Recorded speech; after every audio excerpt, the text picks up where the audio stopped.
Little did I realise, as the Air Canada A340 started its approach to Toronto, I had just flown over the very spot where I would end up doing Cqww Worldwide 2004. That spot in the vast Canadian countryside is known as Leech Lake. It is situated just north of Lake Simcoe that is seen here.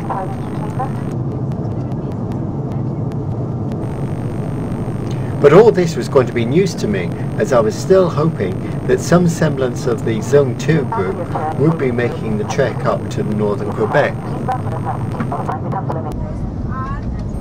On arrival Toronto, it's clear that the majority of the Zone 2 group had to pull out due to a variety of personal reasons.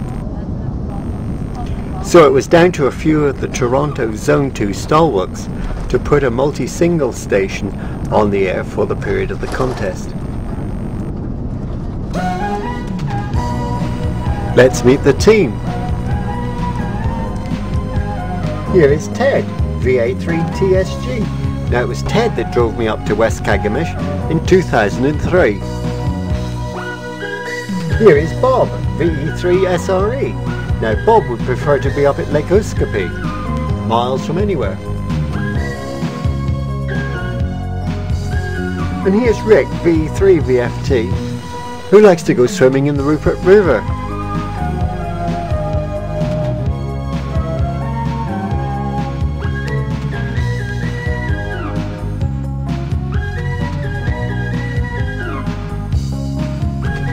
And then there's me, Paul, G3SXE, who likes to go climbing slippery ladders out in the Canadian boonies. Oh yes, and the last two characters, Mr. Cannabeer, but he's drunk at the moment so I can't show you him, and then there's Mr. H. Puck, but he's feeling holy, so we'll have a look at him a bit later in this video. So where is it we're going? We better have a look at the map to make sure we don't get lost. So here's Toronto on the northern shore of Lake Ontario. Somewhere in there is Highway 400 that heads north up to Barrie, where we turn on to Highway 11 for Aurelia and Cravenshurst. At Bracebridge we turn right onto the Fraserburgh Road, and that's where the story really starts.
This is Leech Lake and Rick's lakeside frontage, all very picturesque, all very pretty. But look at those trees, surely we can do something with those. And as for that water, what a takeoff. I wonder which direction that is.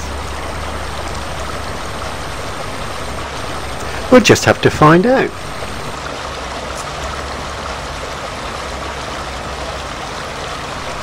Rick's plot must be at least 100 metres deep and rises very steeply up to the road. Here you can see part of the cottage that's going to be our home for the next 5 nights. An antenna plan was soon put together whereby the HF antennas, that's for 20, 15 and 10, were placed on the higher ground between the cottage and the road. Antennas for 40 and 80 were placed in the area nearer the lake shore. That meant long runs of coax for those two antennas. Fortunately, we had brought along enough coax for that, and for erecting another antenna for 20 meters right at the water's edge. So where are all these antennas? The first one that we're likely to spot is the one for 15 meters, the white wire. It's in there somewhere.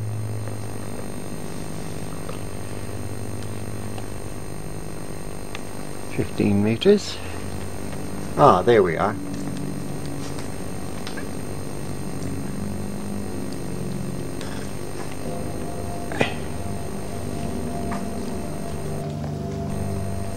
The next one, the largest of the group, is for 20 meters.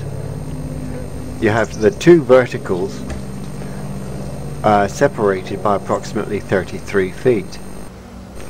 All the verticals were left to dangle so that the ends could either be lengthened or shortened to bring the antenna to resonance at the required part of each band. Here we see the end of one of the 20-meter band verticals. It's literally inches off the ground and is one of the high voltage ends of this antenna. So any passing raccoon or skunk is in for a hefty shock tonight. Here is the 10-meter feed point. All three half-square antennas were fed with coax at one of the corners, the low impedance point. Balance were not required, as the feed point was a near 50 ohm match. It was the first time that I'd used the half-square design.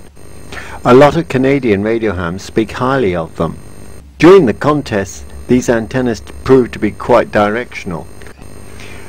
But we had to move the line of the 20-meter antenna by about 10 degrees to work into Northern Europe.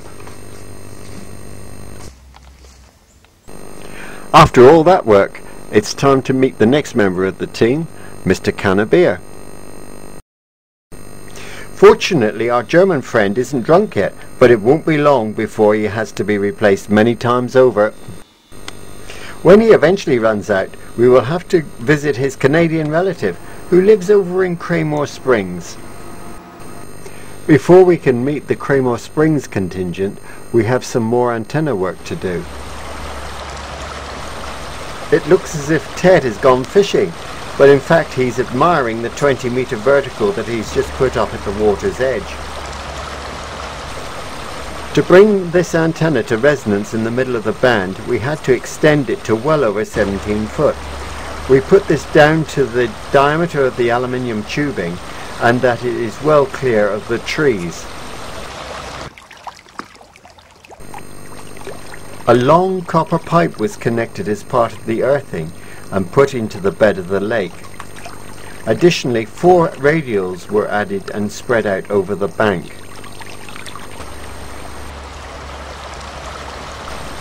The takeoff over the lake was to the southwest, so we soon had contacts rolling in from California, the Pacific and New Zealand.